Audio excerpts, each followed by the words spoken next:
All right, Vols, don't get me wrong. I love the win, but never do that to me again.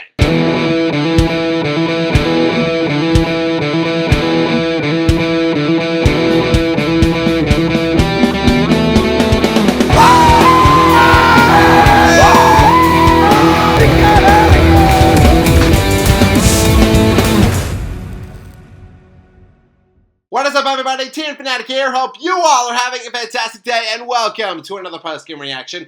And in this one, I am continuing my coverage of the Tennessee Volunteers, and it is an epic win, baby! Tennessee beats Florida 23-17 in overtime. Oh my gosh! There is a lot to talk about here, so let's go ahead and dive right in. Okay, so first thing that I would like to say, man, college football is stressful. This week of games that we had, there were so many games that were just incredible. You had LSU beating Ole Miss, Oregon beating the Ohio States, and then you had us right here. This game right here, Tennessee and Florida, one of the best rivalries in all of college football, and this game right here, for me, this had to be one of the most entertaining defensive games I have ever seen. All of the emotions of this game definitely got turned up to an 11. And again, this wasn't just any game, This was Tennessee and Florida. But not only that, this felt like a must-win game for both of these teams. There was just so much emotion, and I loved it, so let's talk about it, baby. All right, so first quarter, Vols opening drive, Squirrel White. He had 2 catches in there. He was injured last week when we played Arkansas, so it was good for him to have a good start to this game. So our offense, again, after last week, we needed to have a resurgence. And in some moments, we had that, there were moments where it seemed like we were getting back to our our high-scoring offense, the offense that we are known for. And you know what? This team fooled me. They really did. When Squirrel White got those 2 catches, I was like, all right, let's go, baby. The offense is rolling. Even the refs couldn't keep up with us. They couldn't get the chains to the right spot at one point. And then 3rd and 1 at the Florida 24. Nico, he fumbles the ball, of all things, and it's recovered by Grayson Howard. Florida gets the turnover. Vols do get the stop. But then Keenan Pili is out for the rest of this game. And from what I've heard and read from the online sources, it seems like he will be out for the rest of the year with an ACL injury. One of our leaders on our defense, one of just our best linebackers that we have, and he was out for the rest of this game. So that stinks. The Vols' offensive line, though, in this game, here's something else that stings. They got hammered, especially in this first quarter. There were a few plays where Nico, he would have this huge run, but then the flag would come out, and then we would get called for holding, and then I would be like, crap! Just we would have momentum, and then here comes that flag, but then clearly it is a hold. It's one of those where, I just can't, it is a hold. Once that defender goes out, you have to let him go, you can't keep holding on to him. Guys, again, to our offensive line, we cannot keep holding. Nico, if he's 10 yards down the field, ain't no way a 300-pound defensive guy is going to catch, there's no way that he is going to catch up to him. So just let him go. I don't think it will affect much. So the second quarter, main theme of this quarter, I think, was, let's see, which team can screw up the most? Which team can have just the most screw-ups and somehow still win? In this quarter for Florida, we see DJ Lagway come out, and he gets a few plays in for Florida. And when he came out, Lewis Reddick, he was calling this game, and I think he said something like, "Oh, like you're in for a treat when DJ plays," and I'm like, "No, I don't want that treat. I don't want it. I don't care what it is. I don't want it." So, backstory for those who do not know. So, Florida currently is one of the few teams that they have a 2-quarterback system, and what's even weirder is that it actually works. It has been effective for them past few games. And DJ, give him credit. He had a great game here, and he does march Florida down. They have an 11-play, 72-yard drive. But then 4th and 1 at the 18, Eugene Wilson runs for no gain, and he was stopped by, I believe it was Ricky Gibson. It is a turnover on down. So now, here comes Tennessee, right? We have the momentum, Like last week with Arkansas, going back to that game, we had some defensive stops, but our offense could not take advantage. So here we are again with this theme of our defense has a huge stop, a stop that builds momentum, but our offense can't take advantage of it. Nico, he had 2 missed passes. He had Squirrel White on that first down, just deep downfield. And then he had Chase Nimrod on 3rd down. And I believe on that one, Nico, he threw he threw to out of bounds pretty much. Even though Nimrod was just it was just a basic go route. And you know what? Me and my dad, we were both just sitting there. We're going, Nico, where is your head, dude? Why would you throw it in that direction? Okay, so Florida takes over, and they drive all the way to the 1-yard line. 1st and goal, Mertz, again, going back to Florida and their 2-quarterback system, Graham Mertz is in. He takes a sneak, but he fumbles the ball, and James Pierce Jr. falls on top of it, baby! Let's go! James Pierce, man! You know what? I think Vols fans can agree with me when I say that. We've been waiting for James Pierce Jr. to have, that game. That game where, he, shows up. And you know what? I'm not going to jinx it, because, you know what? I want James Pierce to have an even better game than he did here. But still, he had a great game. And Pierce, this was one of his best moments. He falls on top of that ball. And then 1st and 10 at the 26. Nico, oh gosh. As I was writing this down and as I was reading it, I was like, oh, okay, Nico, he's probably going to pass him. But then I forget that his pass was picked off by Sheriff Denson. Return for 20 yards to the Tennessee 22. Dang it! So Gators now have a chance to extend their 3-0 lead. It was 3-0 at this point. So very interesting series of events happens here, right? So they take their final timeout. And I believe they had just over 1 minute left. So Florida is out of timeouts. So after the 3rd down play, again, the clock is rolling. They have to get their field goal unit out. And they do get the kickoff, and it is good. However, Florida gets penalized for too many men on the field. They had 12 men. 12 men clearly were out there on the field, and it cost them 3 points. Because, by rule, if there is a too many men penalty, that is a 10-second runoff. And Florida, again, they burned all of their timeouts. So, there's nothing that they could do. They had to go to the locker room, baby. Which, that moment right there, I think that definitely came back to bite them. Get it? Because anyway. So that came back to bite them, I think, as this game continued and also what we saw in the end. All right, so second half. Florida starts finally, actually. No, it's not finally. It's not finally. Gosh darn it. I don't know why those words came out. Excuse me. So Florida, all game long, throughout this first half, we were seeing Florida take advantage of our poor offenses. In our poor series as well. 3 and out, 3 and out, 3 and outs. But, however, our defense did manage to bail us out, as I mentioned before. But in this second half, Florida, they do take advantage of our poor offensive play. Again, just like Arkansas did a week ago. So 3rd and 12 at the 11. They are driving, right? But then, once again, our defense comes up with a huge play here. 3rd and 12. Lagway, gets sacked by Norman Lotz. Sorry, Norman Lotz. I have to make sure that I get his name right here. Sack. It is a loss of 5 yards to the Florida 6.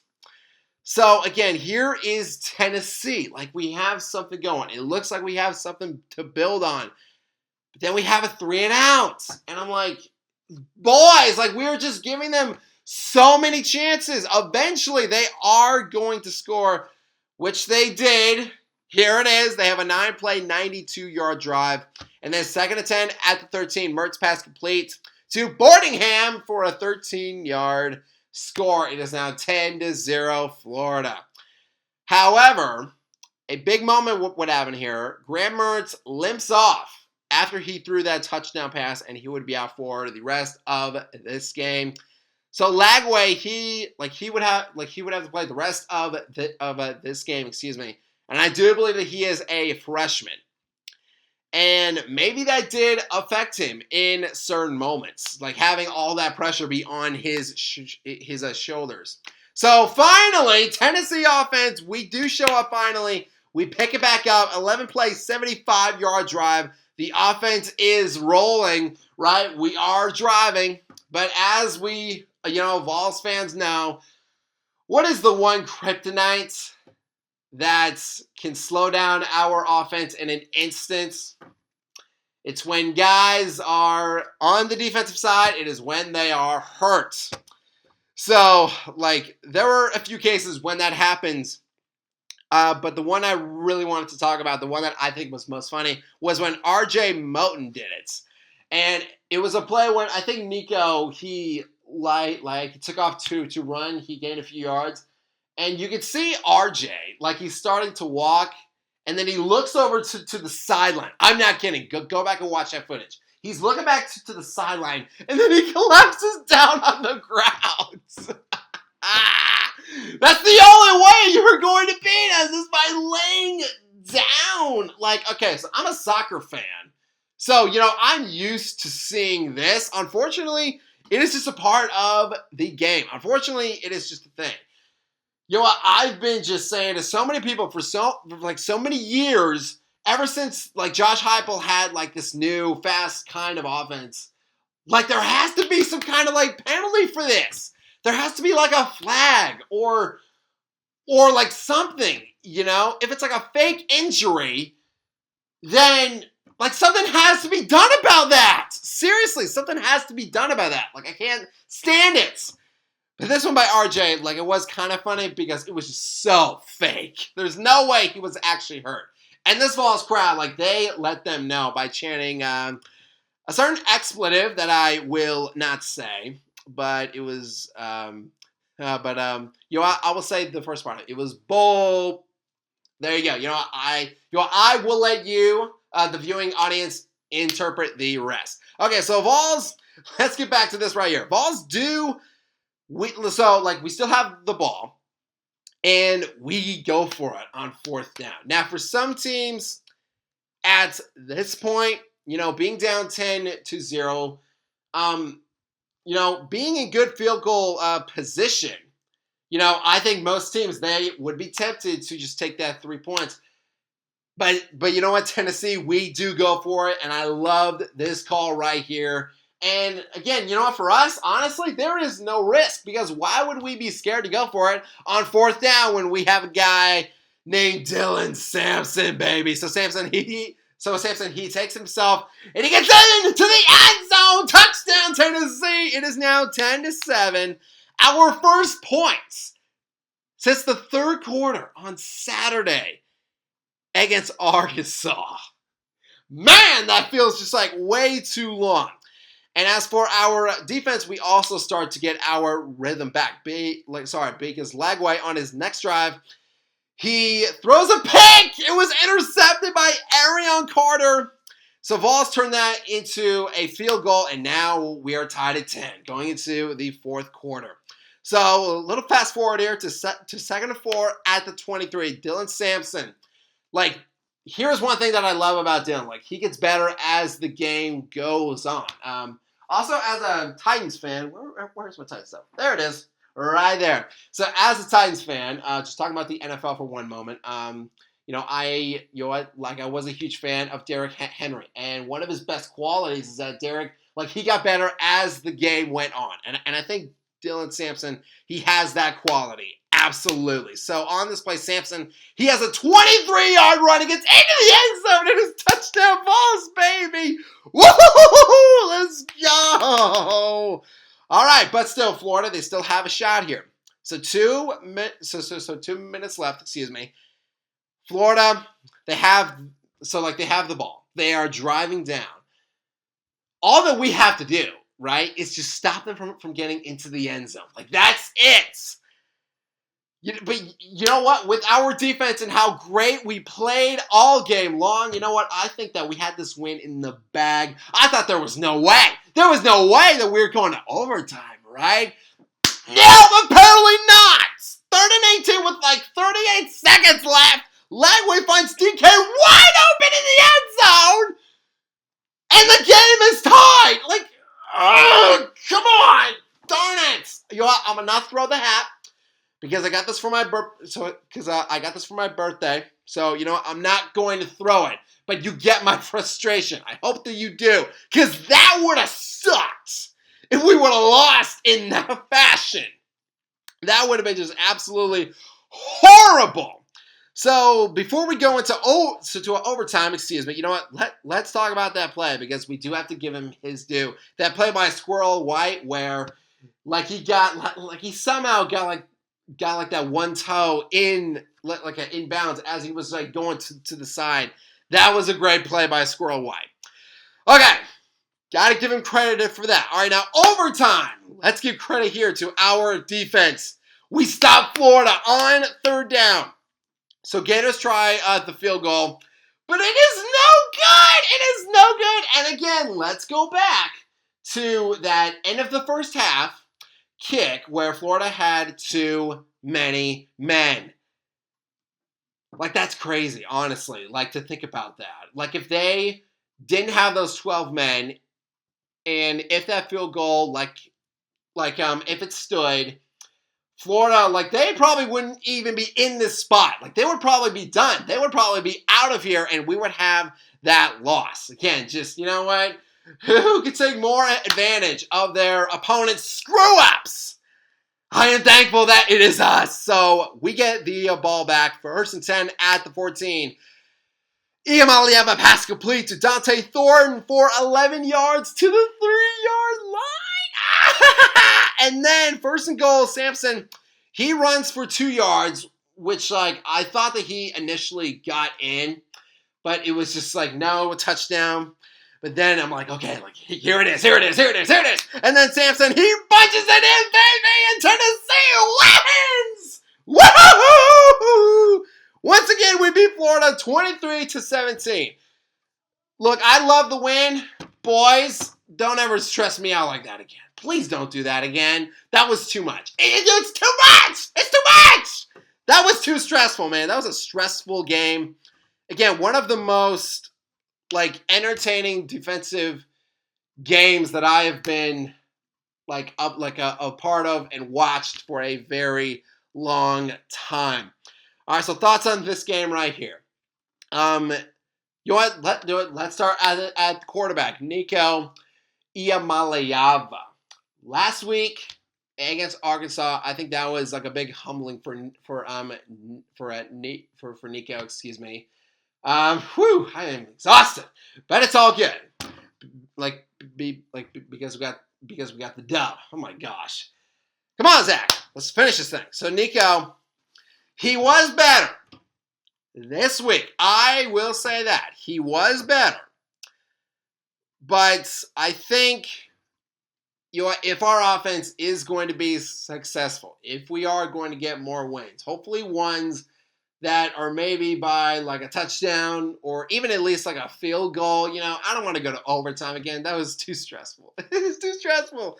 I think we need to adapt our offense more because I don't want our offense to look like a one-trick pony. Like, there were a lot of times, you know what, when we played Arkansas, there were a lot of times when, like, I was wanting us to have a screen or maybe like a rollout pass. I don't think that we had any one of those plays throughout that entire game. And maybe that's why we lost.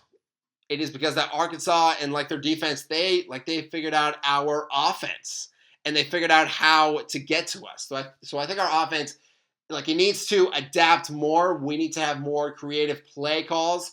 And I think Nico, he needs to work on his downfield accuracy. Again, there were a lot of times in this game where he would have Squirrel White or a Nimrod, and he would be off by just a little bit, man. Nico, bro, look, I love you, but just put just a little bit less on that ball. Just a little bit less. Just float it right in there. Okay? But you know what? Again, let's give credit to our defense and just the way that they stepped up in this game. 4 guys, including James Pierce Jr., had 7 total tackles. We had 3 sacks, 12 TFLs. Carter had that 1 pick that I mentioned earlier. You know what? If our defense keeps having games like this and our offense can just play smarter, you know what? We can do this. We can win the whole dadgum thing.